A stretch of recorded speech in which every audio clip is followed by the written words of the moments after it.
Chapter 10 of The Duke of Chimney Butte. This Box recording is in the public domain. The Duke of Chimney Butte by G.W. Ogden. Chapter 10. Guests of the Boss Lady. Vesta rode out to meet them as they were coming back, to make sure of her thanks. She was radiant with gratitude, and at no loss any longer for words to express it. Before they had ridden together on the return journey half a mile, Taterleg felt that he had known her all her life, and was ready to cast his fortunes with her, win or lose. Lambert was leaving the conversation between her and Taterleg for the greater part. He rode in gloomy isolation, like a man with something on his mind, speaking only when spoken to, and then as shortly as politeness would permit. Taterleg, who had words enough for a book, appeared to feel the responsibility of holding them up to the level of gentlemen and citizens of the world. Not if talk could prevent it would Taterleg allow them to be classed as a pair of boors who could not go beyond the ordinary cowpuncher's range in word and thought. "It'll be some time, ma'am, before that feller Hargus and his boy'll try to make a short cut to Glendora through your ranch again," he said. It was the first time they were ever caught after old man Hargus had been cutting our fence for years, Mr. Wilson. I can't tell you how much I owe you for humiliating them where they thought the humiliation would be on my side. Don't you mention it, ma'am. It's the greatest pleasure in the world. He thought he'd come by the house and look in the window and defy me because I was alone. Got a mean eyes. You've got an eye like the wolf. He's got a wolf's habits, too, in more ways than one, Mr. Wilson. Yes, that man would steal calves, all right. We've never been able to prove it on him, Mr. Wilson, but you've put your finger on Mr. Hargus's weakness like a phrenologist. Taterleg felt his oats at this compliment. He sat up like a major, his chest out, his mustache as big on his thin face as a Marmaluke's. It always made Lambert think of the handlebars on that long-horn safety bicycle that he had come riding into the Badlands. The worst part of it is, Mr. Wilson, that he's not the only one. Neighbors living off you, are they? Yes, that's the way it was down in Texas when the big ranchers began to fence, they tell me. I never was there, ma'am, and I don't know of my own knowledge and belief. As lawyers say, fence riding down there in them days was a job where a man took his life in both hands and held it up to be shot at. There's been an endless fight on this ranch, too. It's been a strain and a struggle from the first day.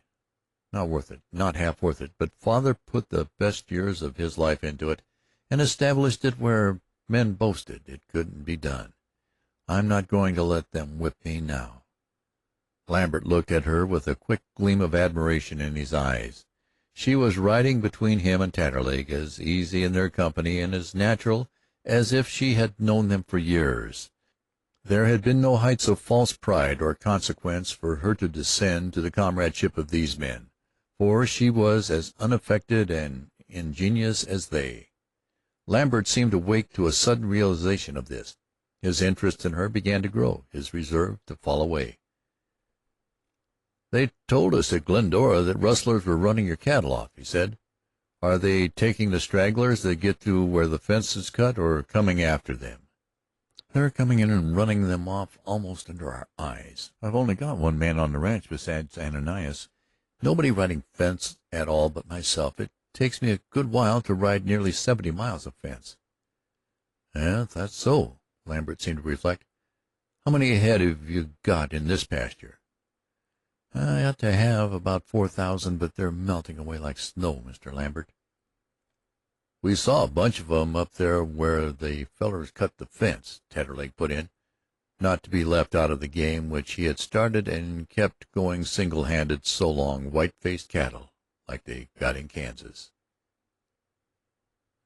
Mine are all white-faced. They stand this climate better than others." "Must have been a bunch of strays we saw, and none of them was branded," Lambert said. Father never would brand his calves, for various reasons, the humane above all others. I never blamed him after seeing it done once, and I'm not going to take up the barbarous practice now. All other considerations aside, it ruins the hide, you know, Mr. Lambert." "Seems to me you'd be better to lose the hide than the calf, Miss Philbrook." "It does make it easy for thieves, and that's the only argument in favor of branding. While I've got the only white-faced herd in this country, I can't go into court and prove my property without a brand once the cattle are run outside this fence. So they come in and take them, knowing they're safe unless they're caught." Lambert fell silent again. The ranch house was in sight, high on its peninsula of prairie, like a lighthouse seen from sea. "It's a shame to let that fine herd waste away like that," he said ruminatively, as if speaking to himself. "It's always been hard to get help here. Cowboys seem to think it's a disgrace to ride fence. Such as we've been able to get nearly always turned out thieves on their own account in the end. The one out with the cattle now is a farm boy from Iowa, afraid of his shadow." "They didn't want no fence in here in the first place. That's what set their teeth agin you," Taterleg said. "If I could only get some real men once," she sighed. "Men who could handle them like you boys did this morning. Even Father never seemed to understand where to take hold of them to hurt them the way you do." They were near the house now. Lambert rode on a little way in silence. Then, "It's a shame to let that herd go to pieces," he said. "It's a sin," Taterleg declared. She dropped her reins, looking from one to the other, an eager appeal in her hopeful face. "Why can't you boys stop here a while and help me out?" she asked, saying at last in a burst of hopeful eagerness to say what had been in her heart at first. She held out her hand to each of them in a pretty way of appeal, turning from one to the other, her gray eyes pleading. "I hate to see a herd like that broken up by thieves and all your investment wasted," said the Duke thoughtfully, as if considering it deeply. "It's a sin and shame," said Taterleg. "I guess we'll stay and give you a hand," said the Duke. She pulled her horse up short and gave him not a figurative hand, but a warm, a soft, material one, from which she pulled her buckskin glove as if to level all thought or suggestion of a barrier between them. She turned then and shook hands with Taterleg, warming him so with her glowing eyes that he patted her hand a little before he let it go, in a manner truly patriarchal. "You're all right. You're all right," he said. Once pledged to it, the Duke was anxious to set his hand to the work that he saw cut out for him on the big ranch. He was like a physician who had entered reluctantly into a case after the other practitioners had left the patient in desperate condition. Every moment must be employed if disaster to that valuable herd was to be averted. Vesta would hear of nothing but that they come first to her house for dinner. So the guests did the best they could at improving their appearance at the bunkhouse after turning their horses over to the obsequious Ananias, who appeared with a large bandage and a strong smell of turpentine on his bruised head. Beyond brushing off the dust of the morning's ride, there was little to be done. Taterleg brought out his brightest necktie from the portable possessions rolled up in his liquor. The Duke produced his calfskin vest. There was not a coat between them to save the dignity of their profession at the boss lady's board. Taterleg's green velvet waistcoat had suffered damage during the winter when a spark from his pipe burned a hole in it as big as $1. He held it up and looked at it, concluding in the end it would not serve.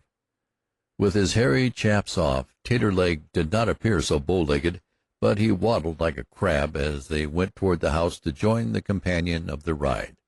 The Duke stopped on the high ground near the house, turned and looked off over the great pasture that had been Philbrook's battleground for so many years. One farmer from Iowa out there to watch 4,000 cattle and thieves all around him. Eatin' looks like burning daylight to me. She'd have felt hurt if we'd shied off from her dinner, Duke. You know a man's got to eat when he ain't hungry and drink when he ain't dry sometimes in this world to keep up appearances. Appearances. The Duke looked him over with humorous eye, from his somewhat clean sombrero to his capacious corduroy trousers gathered into his boot tops. "Oh, well, I guess it's all right." Vesta was in excellent spirits, due to the broadening of her prospects, which had appeared so narrow and uncompromising but a few hours before. One of this pair, she believed, was worth three ordinary men. She asked them about their adventures, and the Duke solemnly assured her that they never had experienced any. Taterleg, loquacious as he might be on occasion, knew when to hold his tongue. Lambert led her away from that ground into a discussion of her own affairs and conditions as they stood between her neighbors and herself. "Nick Hargus is one of the most persistent offenders, and we might as well dispose of him first, since you've met the old wretch and know what he's like on the outside," she explained.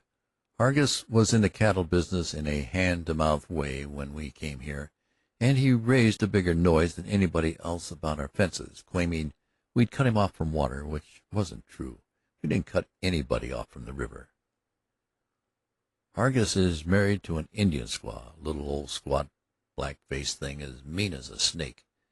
They've got a big brood of children. That boy you saw this morning is the senior of the gang. Old Hargus usually harbors 2 or 3 cattle thieves, horse thieves, or other crooks of that kind, some of them just out of the pen, some of them preparing the way to it. He does a sort of general rustling business, with this ranch as his main source of supply. We've had a standing fight on with him ever since we came here, but today was the first time, as I told you, that he ever was caught." "You heard what he said about cutting the fence this morning? That's the attitude of the country all around. You couldn't convict a man of cutting fence in this country. So all a person can do is shoot them if you catch them. I don't know what Hargus will do to get even with this morning's humiliation." "I think he'll leave that fence alone like it was charged with lightning," Taterleg said. "He'll try to turn something. He's wily and vindictive." "Needs a chunk of lead about the middle of his appetite," Taterleg declared. "What comes next?" Lambert inquired. "There's a man they call Walleye Bostian. His regular name is Jesse, on the further end of this place, that's troubled with a case of incurable resentment against a barbed-wire fence. He's a sheep man, one of the last that would do a lawless deed, you'd think, from the look of him, but he's mean to the roots of his hair." "All sheepmen's honor him, ma'am, they tell me," said Taterleg, a cowman from core to rind, and loyal to his calling accordingly. "I don't know about the rest of them, but Walleye Bostian is a mighty mean sheep man. Well, I know I got a shot at him once that he'll remember." "You did?" Taterleg's face was as bright as a dishpan with admiration. He chuckled in his throat, eyeing the Duke slantingly to see how he took that piece of news.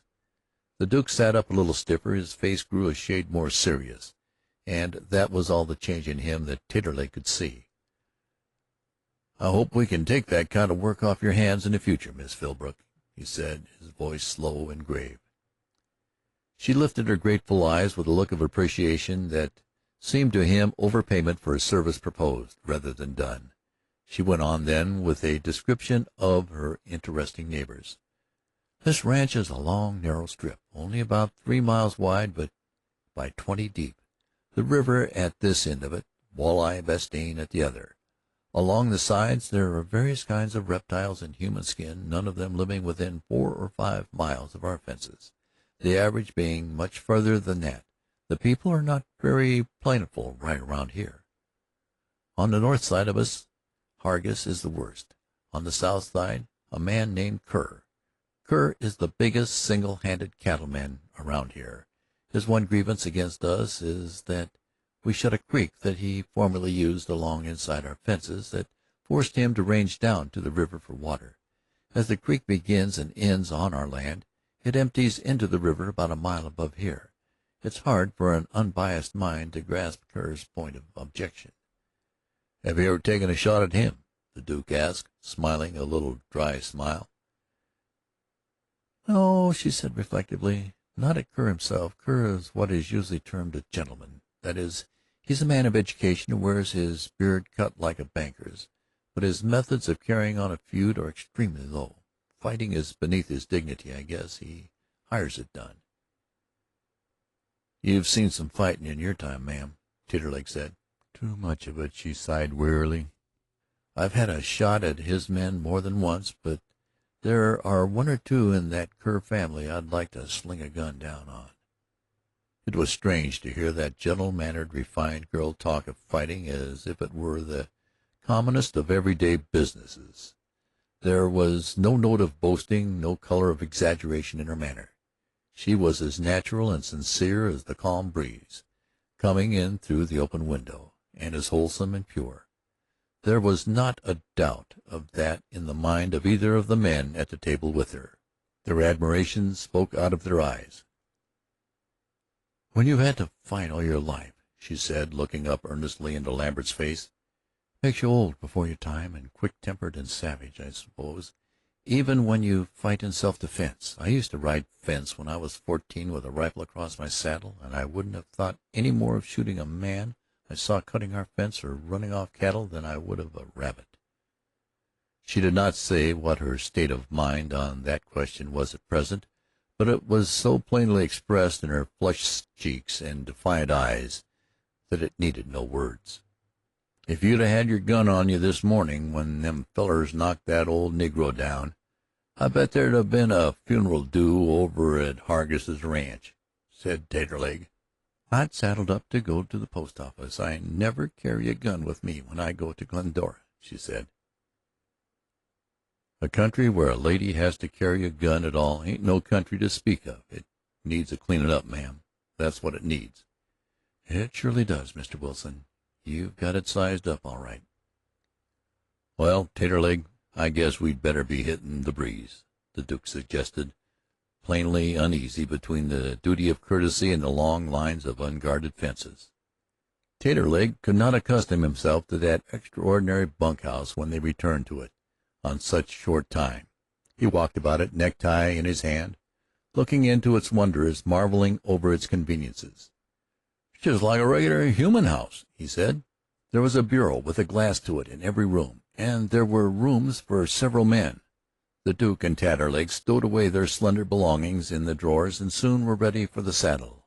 As he put the calfskin vest away, Duke took out a little handkerchief from which the perfume of faint violet had faded long ago, and pressed it tenderly against his cheek. "You wait on me a little while longer, won't you?" he asked. Then he laid it away between the folds of his remarkable garment very carefully, and went out, his slicker across his arm, to take up his life in that strip of contention and strife between Vesta Philbrook's far-reaching wire fences. End of chapter 10.